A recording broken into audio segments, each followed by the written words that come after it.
question. Est-ce qu'on peut faire des liens entre le développement du nationalisme arabe et du nationalisme européen? Et quel parallèle peut-on faire entre ces deux doctrines? Oui, si vous voulez, dans le sens que le tronc commun qui pourrait être développé, c'est peut-être d'un côté le rêve d'un empire de Haroun al-Rachid et d'un autre côté le rêve d'un empire de Charlemagne. Et il faut rappeler que Charlemagne et Haroun al-Rachid avaient d'excellents rapports entre eux. Et on a vu des rapprochements. Il n'est pas vrai que tout est conflit et sang. Moi, je retiendrai la rencontre entre l'empereur Frédéric II Hohenstaufen et le frère de Saladin. Je retiendrai à ce moment-là la prière commune. Je retiendrai comment l'empereur Frédéric II Hohenstaufen, au grand malheur de ses ennemis papistes à l'époque, et de certains fanatiques d'ailleurs de l'autre côté, il ne faut pas dire seulement d'un côté, ont pu faire une prière commune à Jérusalem. Et comment il n'a pas fallu à Frédéric II Hohenstaufen beaucoup de sang pour prier à Jérusalem. Vous voyez? Donc, quelque part dans le rêve, moi je retiendrai une autre image. L'image que Charles de Gaulle a fini par avoir d'excellentes relations avec Abdel Nasser. Malgré le drame algérien, malgré tout, le président Charles de Gaulle a pu transcender beaucoup de questions. Et on a vu qu'au moment, après l'agression de 1967, on a vu le président de Gaulle prendre carrément position favorablement au nationalisme arabe et précisément favorable au président Jamal Abdel Nasser, ce qui a après ouvert la voie à beaucoup de coopération arabo-européenne et arabo-française avant que ça ne tourne dans l'affairisme. Mais bon, ça, on préfère ne pas rentrer dans certains détails, surtout libyens. Pour rester donc dans les grandes lignes, oui, je vois beaucoup de parallèles. Je vois qu'il y a dans les deux courants une volonté premièrement d'union, de grandeur, d'émancipation du sionisme et des États-Unis, la volonté de création de grands États forts, de grands États qui ont des bases historiques, culturelles, géopolitiques, traditionnelles, fortes, réelles, puissantes et qui sont des États naturels. L'Europe naturelle et l'unité arabe me semblent être deux forces qui ne sont pas du tout ni antagonistes, ni ayant aucune raison de l'être.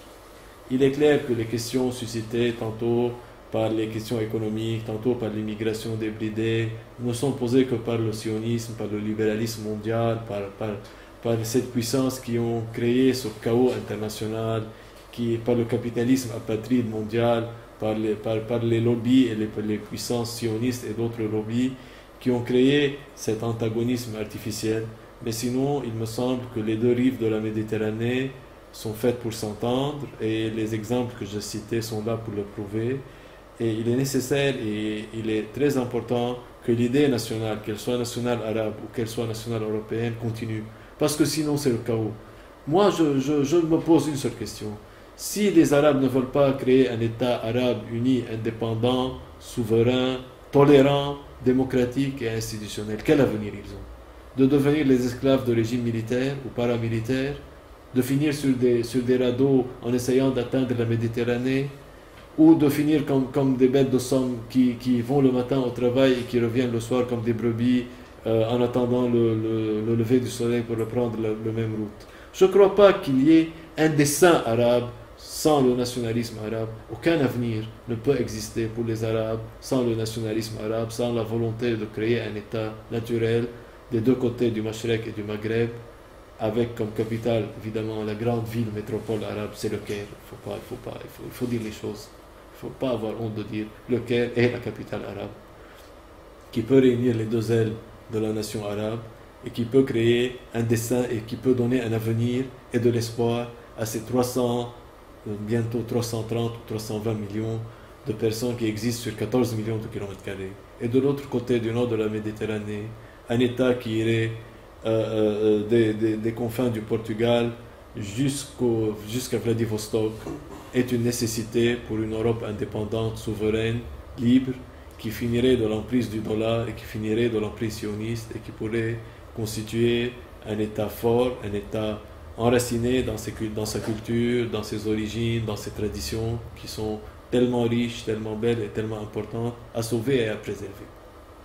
Une dernière question, comment voyez-vous depuis votre point de vue de nationaliste arabe l'évolution de beaucoup de mouvements nationalistes européens ou qui se disent européens et qui se réclament d'une ligne pro-sioniste et peut-être même le nouveau Front National aussi? Je trouve déplorable que ces puissances-là aient accepté le diktat des lobbies dans le but d'atteindre le pouvoir. Ils savent bien que la question de l'immigration n'est pas du tout dans l'intérêt ni des Arabes ni des Européens. Ils savent bien que ce drame de l'immigration doit être résolu.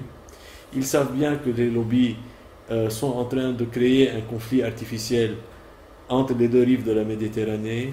Il est lamentable de voir ces gens qui dénonçaient ce complot et qui avaient parfois le courage de crier contre ces groupes de pression, finir par rentrer dans leur logique et de se mettre à crier au loup, au moment où ils savent très bien que le problème se trouve dans ces pouvoirs, ces groupes de pression sionistes et autres qui essaient de les faire marcher dans la politique américano-sioniste au moment où eux, ils doivent revenir à leurs fondamentaux. Vous savez, le nationalisme européen, tant qu'il n'est pas indépendant vis-à-vis du sionisme et des États-Unis, n'est pas un nationalisme européen, c'est du suivisme atlantiste.